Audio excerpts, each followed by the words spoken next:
Hey everyone, Scott J.O.A. from Crucible Custom Props, Northworks Lab, and all the forums here. So you've seen these before, but here they are again. This is two Field Marshal E11s that I've done. These are the Field Marshal all aluminum kits. However, they're not all aluminum anymore. On both of these guys, how the last one I did, and wanted to do the same thing, and wanted to replace the stocks with real ones, the grips with real ones, the receiver caps with real ones, the counters with real ones, the scopes with real ones. Even the power cylinders have real vintage metalmite transistors or capacitors in there. I mean, and they both have real magazines. So pretty straightforward. You know, it's an E11. It's the A New Hope E11 with the counter and the M40 or M38 scope, and on a Field Marshal aluminum body. So that's about it, really. Not much else to say. Paint and weathering. I'm going to have a how to weather and build kind of, or not kind of build, because there's not much to it. You just put it together. But how to paint and weather and do the T-track on my Patreon. But so it does have a moving bolt. Now the bolts don't go all the way back on these because there's these screws that hold in the stock here. They kind of stop the bolt from going back all the way, which is fine. I mean, because Chris says, Field Marshal says that if you were to rack this all the time, this aluminum won't hold up to the spring pressure and it'll break over time. So it's good that this is limited for the longevity of it surviving. But in any case, the original steel parts add quite a bit of weight, of course. Still not quite as heavy as a real one, but it's pretty close. But you can see here the original stocks and stuff. I left them in their original finish. They add quite a bit of patina to it, which is really cool. The magazines, the scopes. So they add quite a bit to it as far as adding that extra realism. But they're not straightforward. It's not a straightforward conversion. And the reason is the stocks usually come welded to the piece of metal that is welded to or brazed to the original tubes. And these are pinned, and they're pinned in, and they're pinned this way, and they're pinned into the pin. So you usually have to grind that pin off, and then take them apart. That's pretty hard.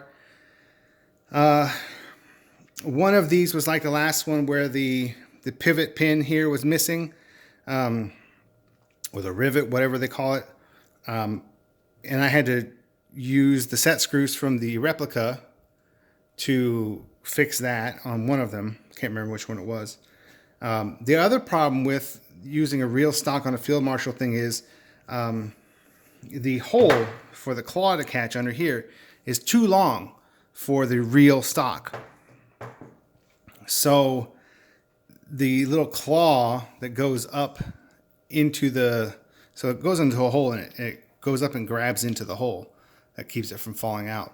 The hole that he's milled or whatever is too long. So there's literally no metal to grab onto. So I had to fabricate, there's this little piece that goes into a Calamar camera for the Luke macro binoculars. It just happened to be about the right size.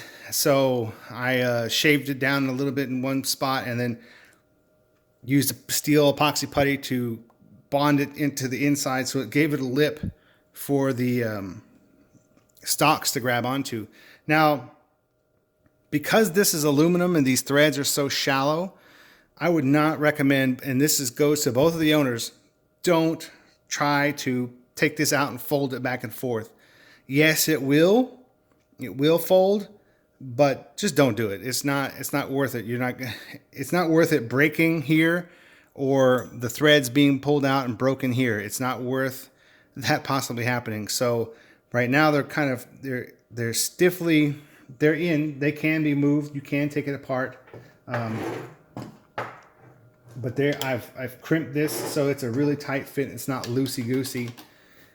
and it's not going to just fall out. So yeah, I don't recommend doing that. So if you ever want to go with a real stock and you want to build one, there's some fabrication involved. There's some pain in the butt involved for this parts here. And this is kind of a weak joint for that weight of steel. So when you fold it out, you're just putting a lot of stress on that thin aluminum, and I don't recommend it. So yeah, that's that. There's a little bit of adjustment to go into the real grip to fit on the Field Marshal trigger frame. That's about it, really. I mean, the back cap fits on just fine. Magazine fits perfectly, no problems there. So yeah, you can definitely use some real parts on these, but the stock is kind of a pain. You have to do some fabrication. You have to trim a little bit on the inside of this to make it fit right, and that's really about it. Otherwise, it's you can use some original parts. Now, a bolt, you definitely cannot use a real bolt. You have to use this. You might be able to use a real charging handle. I didn't try that, but the bolt, definitely not. You have to use Field Marshals for the way this is set up with the screws and everything in there. And you have to put this together in a certain order. Otherwise, you end up not really being able to put it together. It takes some getting used to. But anyway, so that's pretty much it that I can think of. So there you go. There's two Field Marshal E11s with some real parts added on. Thanks for watching.